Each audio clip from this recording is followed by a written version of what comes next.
Hi, hello friends. Welcome to Rani's Official. இன்னைக்கு நம்ம என்ன பார்க்க போறோம்னா மசாலா இட்லி தான் பார்க்க போறோம். தேவையான ingredients நான் இங்க எடுத்து வச்சிருக்கேன். வாங்க என்னென்னன்னு பார்க்கலாம். ஃபர்ஸ்ட் அதுக்கு தேவையானதை வந்து நம்ம மாவை வந்து ஊற வச்சிரலாம். அதுக்காக நான் இப்ப எடுத்து வச்சிருக்கேன். இது வந்து பச்சரிசி மாவு நம்ம வீட்லயே ரெடி பண்ணது. பச்சரிசி வாங்கி ரெடி பண்ணது. நீங்க கடையிலே விக்கிற அரிசி மாவா இருந்தாலும் சரி இல்ல இடியாப்ப மாவு எதுவா இருந்தாலும் சரி அதை வாங்கிக்கோங்க. ரவை எடுத்து வச்சிருக்கேன். நான் இந்த கப்புக்கு 2 கப் அளவுக்கு நான் பச்சரிசி மாவு எடுத்திருக்கேன். 1 கப் அளவு ரவை எடுத்துக்கோங்க. தயிர் 1 கப் எடுத்துக்கோங்க. இத மூணையுமே நம்ம இப்ப ஊற வச்சிடணும். ஊற வச்சுட்டு அதுக்கப்புறம் என்ன செய்யலாம்னு நான் சொல்றேன். இப்ப பச்சரிசி மாவை நான் வேற பவுல்ல கொட்டிடுக்கேன். இதோட சேர்த்து நீங்க ரவையும் ஆட் பண்ணிடுங்க. தயிர் ஆட் பண்ணிக்கோங்க.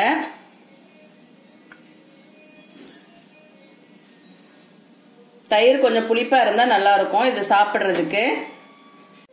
இப்ப நம்ம இதுக்கு தேவையான அளவு உப்பு சேர்த்துடலாம். அவ்வளவுதான். இத இப்ப கலந்து விட்டுடலாம். நல்லா நான் கலந்துட்டு காமிக்கிறேன். அவ்வளவுதான். நான் இப்ப பச்சரிசி மாவு ரவை சால்ட் தயிர் எல்லாம் நல்லா ஒண்ணு போல மிக்ஸ் பண்ணிட்டேன். இப்ப நம்ம தண்ணி சேர்த்துக்கிறோம். இது இட்லி மாவு பதத்துக்கு இருக்கணும்.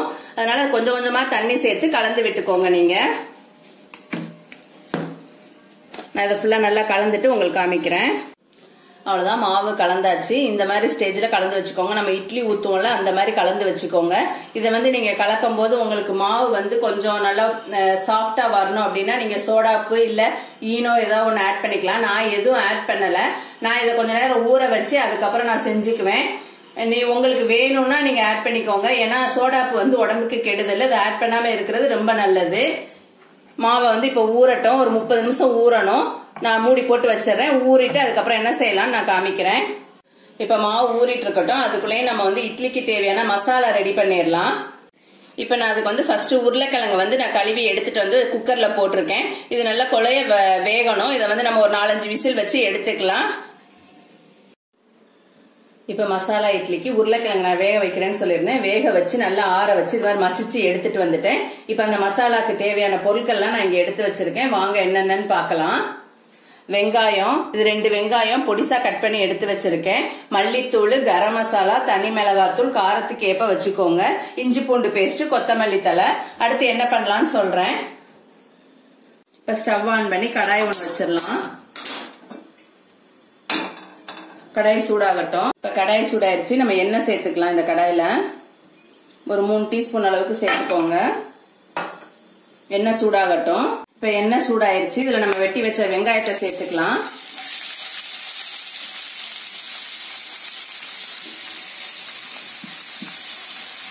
வெங்காயம் நல்லா வதங்கட்டும். ஓரளவு நான் வதக்கிட்டு காமிக்கிறேன்.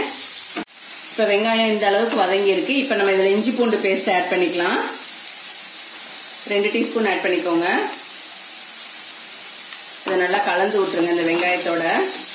இப்ப இஞ்சி பூண்டு பேஸ்ட் நல்லா வதங்கிடுச்சு. இப்ப நம்ம வந்து தனி மிளகாத்தூள் ஆட் பண்ணிக்கலாம். தனி மிளகாத்தூள் உங்களுக்கு காரத்துக்கு ஏற்ப ஆட் பண்ணிக்கோங்க. நான் 1½ ஸ்பூன் எடுத்து வச்சிருந்தேன். நான் அப்படியே ஆட் பண்ணிட்டேன்.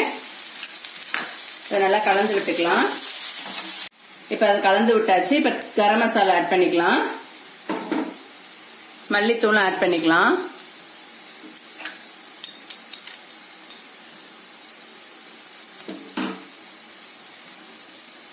இதோட சால்ட் ஆட் பண்ணிக்கலாம். கொஞ்சம் இந்த மசாலாக்கு தேவையான அளவு சால்ட் ஆட் பண்ணியிருக்கேன் நான்.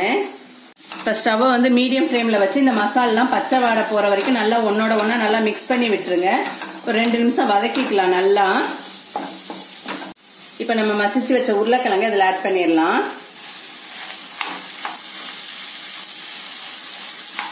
ஆட் பண்ணி இந்த மசாலாவோட ஒன்னோட ஒன்னா நல்லா மிக்ஸ் ஆகிற மாதிரி கலந்து விடணும். நான் கலந்து விட்டுட்டு காமிக்கிறேன். இப்ப உருளைக்கிழங்கு அந்த மசாலாவும் நல்லா மிக்ஸ் ஆயிருக்குது. இது மாதிரி ஒரு 2 நிமிஷம் நல்லா கலந்து விடுங்க. நல்லா மிக்ஸ் ஆகட்டும். இப்ப இந்த ஸ்டேஜ்ல வந்து நம்ம எடுத்து வச்ச கொத்தமல்லி தழையை இதுல ஆட் பண்ணிடலாம். கொத்தமல்லி தழை ஆட் பண்ணிட்டு நீங்க உப்பு இந்த ஸ்டேஜ்ல செக் பண்ணிக்கோங்க. வேணும்னா இப்ப ஆட் பண்ணிடுங்க.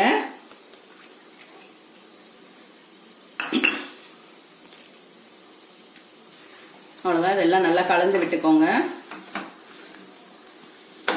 அவ்வளவுதான். இது நல்லா மிக்ஸ் ஆயிடுச்சு. இது வந்து கொஞ்சம் நல்லா ஆற வைக்கணும். அவ்வளவுதான். ஸ்டவ் ஆஃப் பண்ணிட்டு இதை ஆற வச்சிடலாம். ஆற வச்சுட்டு நம்ம இது பண்ணிக்கலாம். இந்த ஸ்டஃபிங்கை வந்து நீங்க இப்படி வச்சு கூட சாப்பிடலாம். நல்லா டேஸ்டா இருக்கும்.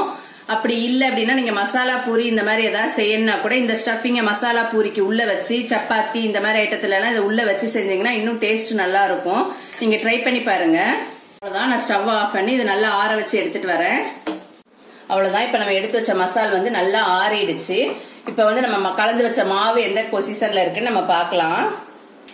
இப்ப நம்ம மாவு ஓபன் பண்ணி பார்க்கலாம்.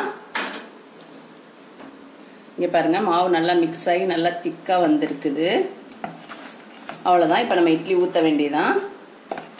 இப்ப நான் இட்லி பாத்திரம் வச்சிருக்கேன் அடுப்புல. இது வந்து தண்ணி பிடிச்சு வச்சிருக்கேன். இது நல்லா தண்ணி கொதிக்கட்டும். ஸ்டவ் ஆன் பண்ணி வச்சிடலாம். அவ்வளவுதான், தண்ணி கொதிக்கட்டும், நம்ம இட்லி ஊத்துவோம். இப்ப தண்ணி கொதிக்க ஆரம்பிச்சிருச்சு, நம்ம இட்லி ஊத்திடலாம்.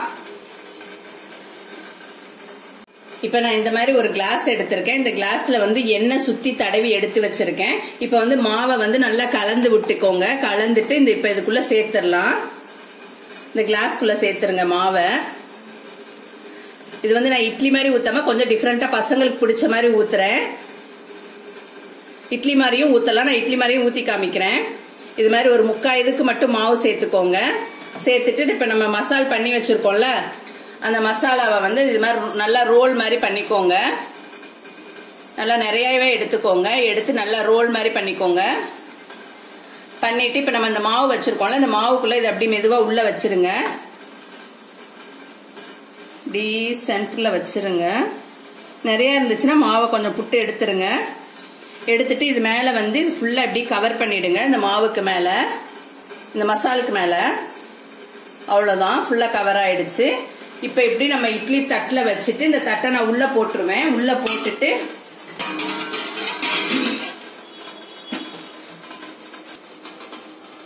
இப்ப வந்து நான் இது மாதிரி தட்டை உள்ள வச்சிருக்கேன். இதுல வந்து இந்த இட்லி இப்படி வச்சிடலாம். அவ்வளவுதான், இப்படி நம்ம வேக வச்சு எடுத்துக்க வேண்டியதான். நான் வேக வச்சு எடுக்கும் போது காமிக்கிறேன். இப்ப நான் இந்த மாதிரி 2 கிளாஸ் ஃபுல்லா ஊத்தி வச்சிருக்கேன். இப்ப நம்ம மூடி போட்டு வேக வச்சிடலாம். இது 10 நிமிஷத்துக்கு மேல ஆகும் வேகிறதுக்கு. நான் வெந்து எடுக்கும் போது உங்களுக்கு காமிக்கிறேன். அவ்வளவுதான், இப்ப இட்லி ரெடி ஆயிடுச்சு. 10 நிமிஷத்துக்கு ஆயிடுச்சு. இப்ப நம்ம வந்து ஸ்டவ்வை சிம் பண்ணிடலாம். சிம் பண்ணிட்டு இட்லி குண்டான கீழே இறக்கி வச்சிடலாம். அவ்வளவுதான், இட்லி குண்டான ஓபன் பண்ணிடலாம். அவ்வளவுதான், நல்லா வெந்துடுச்சு. இதை வந்து வெளியில எடுத்து வைக்கணும். வெளியில எடுத்து வச்சு கொஞ்சம் ஆறணும். ஆறின உடனே தான் இதை வந்து நம்ம பிளேட்ல மாத்த முடியும். கொஞ்சம் ஆற வச்சுட்டு நான் காமிக்கிறேன்.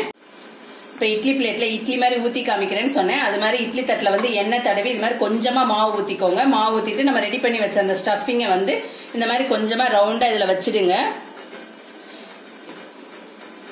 இது மாதிரி எல்லாத்துலயுமே வச்சிடுங்க. வச்சுட்டு இதுக்கு மேல நம்ம மாவு கலந்துடலாம். அவ்வளவுதான், இது மாதிரி எல்லாத்துலயும் அந்த மசாலா வச்சுட்டு இது மேல வந்து லைட்டா இப்படி மாவு இது பண்ணி விட்டுருங்க. அந்த மசாலா வெளியில தெரியாத அளவுக்கு இந்த மாவை இப்படி ஊத்தி விட்டுருங்க. இதே மாதிரி எல்லாத்துலயும் ஊத்திட்டு நம்ம இட்லி குண்டான்ல எடுத்து வச்சிட வேண்டியதான். நான் எல்லாத்தையும் ஊத்தி முடிச்சுட்டு காமிக்கிறேன். இது மாதிரி நான் எல்லாத்துலயும் ஊத்தி மேல மாவு ஊத்தி இது மாதிரி வச்சுட்டேன் இட்லி குண்டானுக்குள்ள. இப்ப இது வேகட்டும், மூடி போட்டு வச்சிடலாம். நான் வெந்தோடனே எடுத்து காமிக்கிறேன் இது எப்படி இருந்துச்சுன்னு. இப்ப இது லைட்டா ஆறி இருக்கு. இப்ப வந்து இது லைட்டா வந்து இப்ப நம்ம கத்தி வச்சு லைட்டா இந்த சுத்தி உள்ளதெல்லாம் இப்படி லைட்டா எடுத்து விட்டுறலாம்.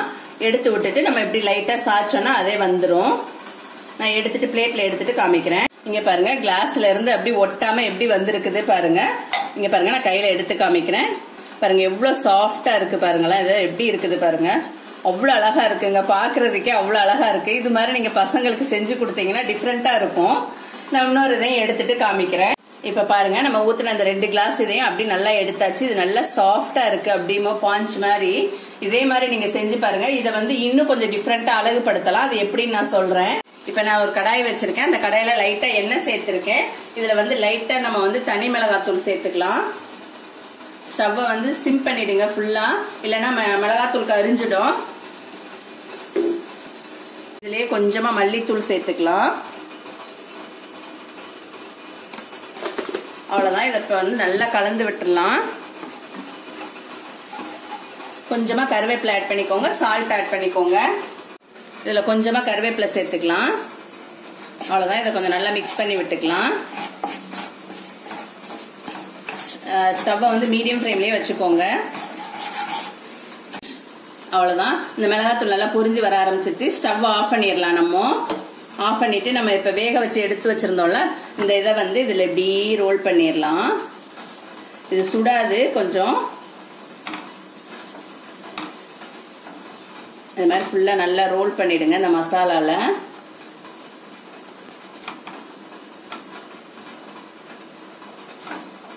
அவ்வளவுதான். இப்ப நம்ம எடுத்துடலாம். அவ்வளவுதான். நம்ம இட்லி மாதிரி ஊத்துனதும் வெந்துடுச்சு. இது ஆறின உடனே நம்ம இதுல இருந்து ஸ்பூன் பண்ணி எடுத்துக்கலாம்.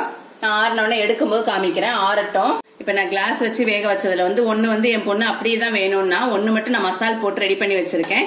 இதை நம்ம எடுத்துக்கலாம். இதை வந்து நம்ம கட் பண்ணி வச்சு சர்வ் பண்ணா இன்னும் நல்லா இருக்கும். நான் கட் பண்ணிட்டு காமிக்கிறேன். அவ்வளவுதான். இப்ப நான் இதை வெட்டி காமிக்கிறேன் உங்களுக்கு. பொறுமையா வெட்டுங்க, ஏன்னா நம்ம 2 வாட்டி வேக வச்சிருக்கோம், அதனால பார்த்து பொறுமையா வெட்டணும். இது மாதிரி நான் வெட்டிட்டு ஸ்லைஸ் போட்டு காமிக்கிறேன். இப்ப இதே மாதிரி இந்த மசாலா போட்டதையும் நான் கட் பண்ணிட்டு உங்களுக்கு காமிக்கிறேன், ரெண்டையும் தனித்தனியா. அவ்வளவுதான். இட்லி லைட்டா ஆறிடுச்சு. நம்ம இப்ப லைட்டா ஸ்பூன் வச்சு இப்ப எடுத்துடலாம். நான் எடுத்துட்டு இப்படி காமிக்கிறேன். அவ்வளவுதான். எல்லா இட்லியும் இப்ப நான் திருப்பிட்டேன். இங்க பாருங்க எவ்வளவு நல்லா சாஃப்டா வந்திருக்குது பாருங்க. இங்க பாருங்க, இது உள்ள ஃபுல்லா நம்ம இப்ப கட் பண்ணி பார்த்தோம்னா அந்த மசாலா அப்படி இருக்கும், சாப்பிடறதுக்கு அவ்வளவு டேஸ்டா இருக்கும். நான் எல்லாம் இது மாதிரி செஞ்சுட்டு உங்களுக்கு காமிக்கிறேன். இப்ப பாருங்க, நான் அந்த நம்ம செஞ்ச அந்த மாவுலயே வந்து நான் இட்லி மாதிரி ஊத்திருக்கேன். இந்த மாதிரி ஒயிட் கலர்ல ஊத்திருக்கேன். இது மாதிரி மசாலாவோட ஊத்திருக்கேன். இதை வந்து நீங்க எப்படி வேணாலும் சர்வ் பண்ணிக்கலாம். நீங்க எப்படி உங்களுக்கு எப்படி பிடிச்சிருக்கோ அந்த மாதிரி இது பண்ணுங்க. நான் இதுக்கு தேங்காய் சட்னி வச்சிருக்கேன். இதுக்கு நீங்க வெறுமனையா கூட மசாலாவோட அப்படி சாப்பிட கூட டேஸ்டா தான் இருக்கும். இந்த இட்லிக்காக நான் தேங்காய் சட்னி வச்சிருக்கேன். இந்த இட்லி இப்ப நான் 2 இது பண்ணி காமிக்கிறேன் பாருங்க. இப்ப பாருங்க, இந்த இட்லியை நான் இது பண்ணி காமிச்சிருக்கேன் பாருங்க. இது எப்படி இருக்கு பாருங்க. பாக்குறதுக்கே அவ்வளவு அழகா இருக்கும், சாப்பிடறதுக்கும் நல்ல டேஸ்டா இருக்கும். நீங்களும் உங்க வீட்டுல இது மாதிரி ட்ரை பண்ணி பாருங்க. உங்க வீட்டு குட்டீஸுங்களுக்கு இது மாதிரி டிஃப்ரெண்டா செஞ்சு கொடுத்தீங்கன்னா அவங்க 2 இட்லி சாப்பிடுற இடத்துல கூட 2 இட்லி சாப்பிடுவாங்க. அவங்களுக்கு ரொம்ப பிடிக்கும். நீங்களும் உங்க வீட்டுல ட்ரை பண்ணி பாருங்க. ட்ரை பண்ணி பார்த்துட்டு எப்படி இருந்துச்சுன்னு கமெண்ட் பாக்ஸ்ல கமெண்ட் பண்ணுங்க. இந்த வீடியோ உங்களுக்கு பிடிச்சிருந்துச்சுன்னா லைக் பண்ணுங்க, ஷேர் பண்ணுங்க, கமெண்ட் பண்ணுங்க. மறக்காம ராணிஸ் அஃபீஷியலை சப்ஸ்கிரைப் பண்ணுங்க. பக்கத்துல உள்ள பெல் பட்டனை கிளிக் பண்ணுங்க. அப்பதான் நான் வீடியோ போட்டோன்னே உங்களுக்கு நோட்டிபிகேஷன் வரும். நாளைக்கு வேறொரு வீடியோல நான் உங்களை சந்திக்கிறேன். அது வரைக்கும் உங்கள் ராணிஸ் அஃபீஷியல். பாய்.